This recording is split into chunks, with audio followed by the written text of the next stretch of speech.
Are we bad people, Mama? The small voice trembled, and for a moment, John froze.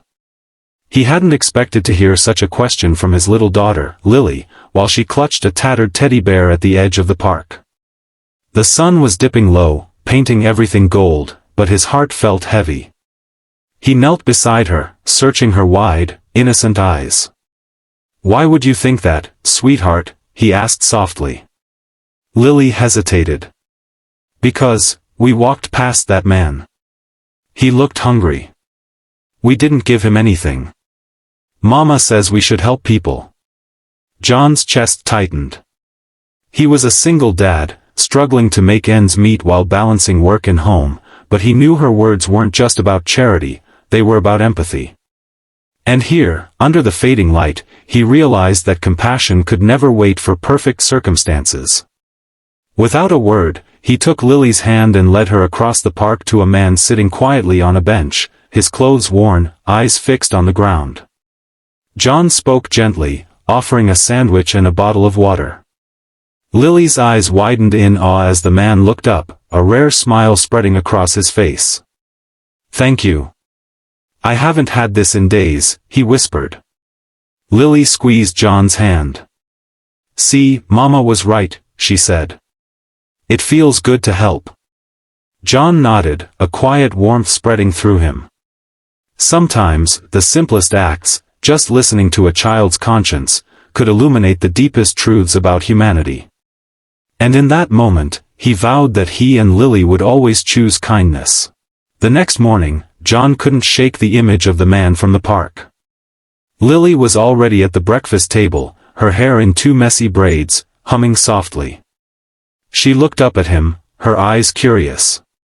"Daddy, can we help him again today?" she asked, spreading peanut butter on her toast.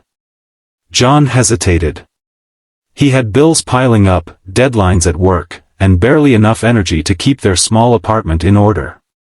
But when he saw the earnest hope in Lily's eyes, he realized that teaching compassion was as important as paying the rent. Later, they returned to the park with a backpack of sandwiches, fresh fruit, and bottled water. The man recognized them immediately, and his smile was brighter than yesterday. "You came back," he said, surprise and gratitude mixing in his voice. "Yes," Lily said, handing him a sandwich. "We wanted to make sure you ate today." The man's eyes glistened. "You don't know how much this means," he whispered. Then, unexpectedly, he told them about his life, a series of misfortunes that had left him homeless. John listened, his heart aching, realizing that the world was harsher than he had allowed himself to see. But he also saw hope flicker in the man's eyes for the first time in months. Walking home, Lily tugged at his hand. "Daddy, we did a good thing, right?"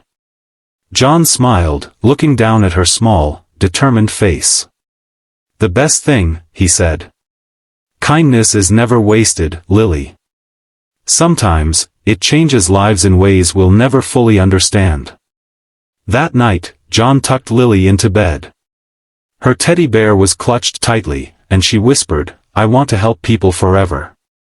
John kissed her forehead, feeling a quiet pride.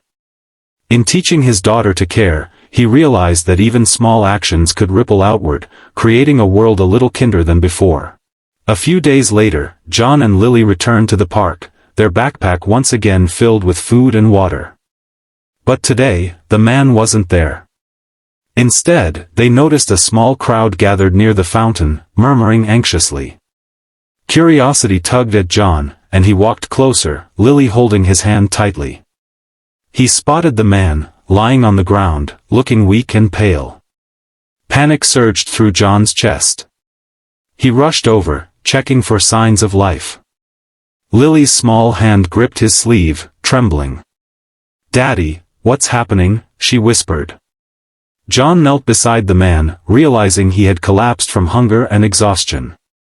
His heart pounded as he called for an ambulance, praying they would arrive in time. Around them, strangers gathered, offering blankets and water. Some looked at John and Lily with quiet admiration, and he felt a swell of gratitude for humanity's sudden, collective kindness. When the paramedics arrived, the man squeezed John's hand weakly. "Thank you, you've done more than you know," he murmured. John nodded, holding back tears. Later, as Lily watched from the hospital waiting room, she whispered, "Daddy, were we bad people?" John pulled her into his lap, holding her close.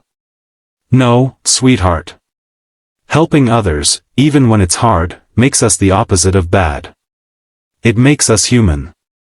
Hours later, the man was stabilized, and the doctors said he'd be okay. As they left the hospital, Lily looked up at John with a quiet wonder.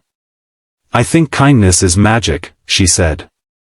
John smiled, realizing she was right. Sometimes, kindness didn't just make someone's day, it saved lives, restored hope, and reminded the world that love could exist even in the darkest moments.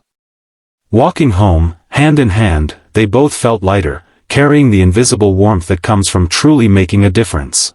Over the next week, John and Lily visited the man at the hospital. They learned his name was Marcus, and slowly, a friendship blossomed. Marcus shared stories of his life before misfortune struck, about his love for painting and the small joys he once treasured. Lily listened, fascinated, her eyes wide with wonder. One afternoon, Marcus handed Lily a small, worn sketchbook. "These are my paintings," he said softly. "I never thought anyone would care to see them." Lily hugged the book to her chest. "We care," she said simply, and John felt a lump in his throat. It was more than charity now, it was connection, understanding, and shared humanity. Then came the day Marcus was discharged.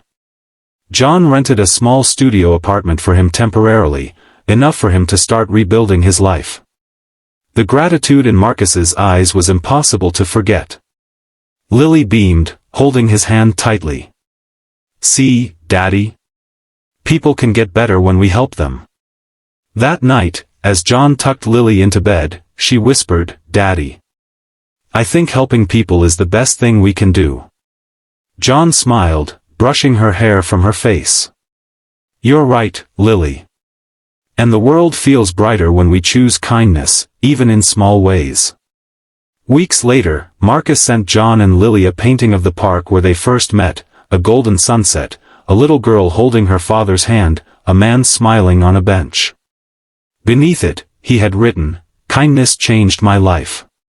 John pinned the painting on their wall. Every time they looked at it, he felt a quiet reminder, compassion wasn't just about giving, it was about seeing, listening, and acting. And in that simple truth, he knew that even the smallest act of kindness could ripple across hearts, leaving the world better than it was before. Lily curled under her blanket, holding her teddy bear, and whispered, "We're good people, Mama." John smiled, eyes glistening, knowing she had learned the most important lesson of all.